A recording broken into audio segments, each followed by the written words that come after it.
জীবনী করলাম। আল্লাহর ওলি ভাত খাইতে বসে, শুধু আলু ভর্তা দিয়া হঠাৎ বলতেছে আলহামদুলিল্লাহ আলহামদুলিল্লাহ আলহামদুলিল্লাহ। যারা মেহমানদারি করাইতেছে বলতেছে হুজুর শুধু আলু ভর্তা দিয়া ভাত খাবেন, তবে কেন এত বারবার আলহামদুলিল্লাহ বলতেছেন? বলে বাবা তোমরা দেখো আলু ভর্তা আর ভাত, কিন্তু আমি এর ভিতরে দেখি অন্য জিনিস। বলে কি জিনিস দেখেন? বলে ছোট আমি কি দেখি? আমি তাকাইয়া দেখি আমার আল্লাহ পাক রব্বুল আলামিন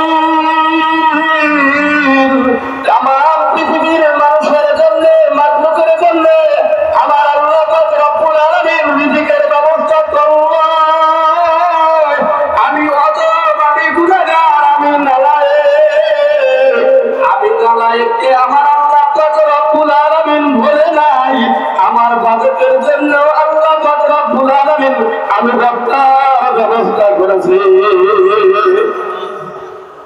যে যেরকম মানুষটার খেয়াল সেই রকম। যেই কথা বলতেছিলাম প্রত্যেক কাজের ভিতরে আলহামদুলিল্লাহ। বাদশার উজির দিনদার আল্লাহওয়ালা, আমার দিকে খেয়াল করেন, বাদশার উজির দিনদার আল্লাহওয়ালা প্রত্যেকটা কাজের ভিতরে বলে আলহামদুলিল্লাহ। বাদশার মেজাজটা একটু গরম, প্রত্যেকটা কাজের ভিতরে কি আলহামদুলিল্লাহ বলা লাগে নাকি? এত আলহামদুলিল্লাহ করে পাইছে নাকি? বাদশার একটু মেজাজটা গরম। বাদশাহ আর উজির দুইজন হরিণ শিকার করার জন্য চলে গেল। হরিণ শিকার করতে যাইয়া হরিণ একটা পেয়ে গেল। হরিণ পাওয়াতে বাদশাহ এবার ডাক দিয়ে বলতেছে উজির যাও, ছুরি আমার হাতে দাও, আমি হরিণকে জবাই করে দেব। তাড়াহুড়া করতে যাইয়া জবাই করতে যাইয়া বাদশার একটা আঙ্গুল কেটে পড়ে গেল ছুরির আঘাতে।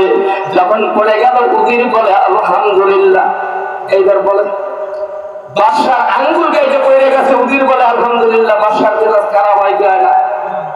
বাদশা গায়ে আমার আঙ্গুল কেটে পড়ে গেল, আমার তো ক্ষতি হইল, আর তুমি আমার সফর সঙ্গী আমার নিজস্ব লোক হইয়া বললো আলহামদুলিল্লাহ। তোমার আলহামদুলিল্লাহ আমি তোমার বুঝাবো যদি সময় পাই। কিছুদিন পরে ওই উজিরকে নিয়ে এইবার বাদশা আবার ডাক দিয়ে উজির চলো।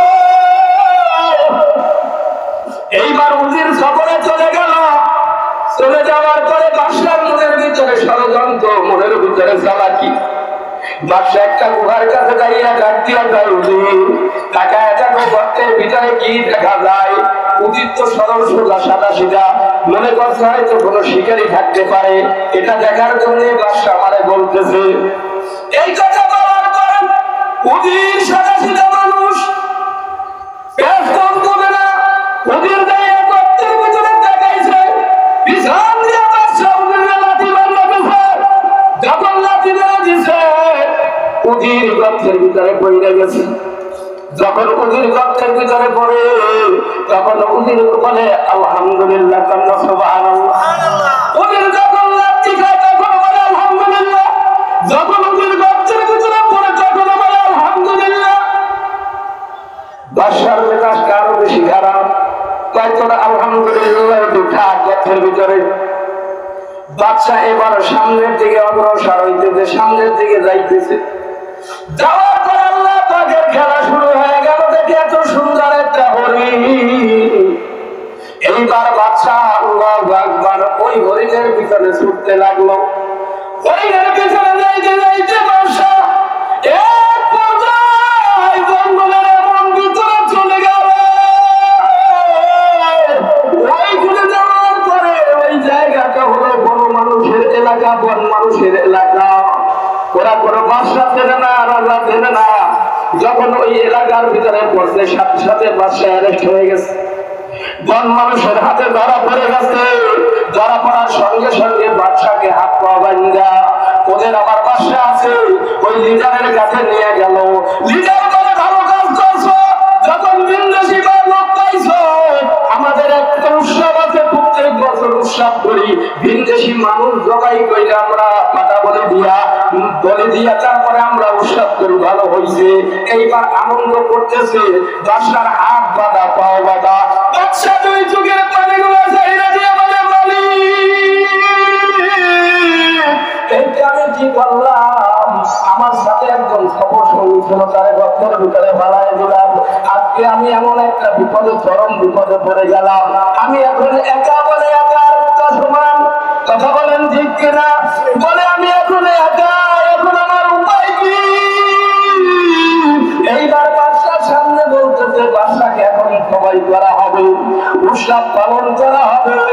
বাদশার দুই চক্ষু থেকে পানি শুধু দরকার করে বায়া বায়া পড়তেছে, দুই চোখের পানি পড়তেছে। এইবার বাদশা, কিন্তু ওদের একটা প্রথা ছিল, একটা নিয়ম ছিল, যাকে সবাই দেওয়া হবে, যাকে উৎসব পালন করা হবে, তার শরীরে কোনো কাটা ছেঁড়া ফাড়া থাকলে হবে না, অক্ষত হতে হবে, খুঁত থাকলে হবে না। এইবার ওদের বাদশারা দিয়ে চেক করো। এইবার যখন চেক করতে শুরু করলো, চেক করার পরে দেখে আঙুল একটা গাইতে পড়ে গেছে। ডাক দিয়া কয়, উৎসব পালন হবে না।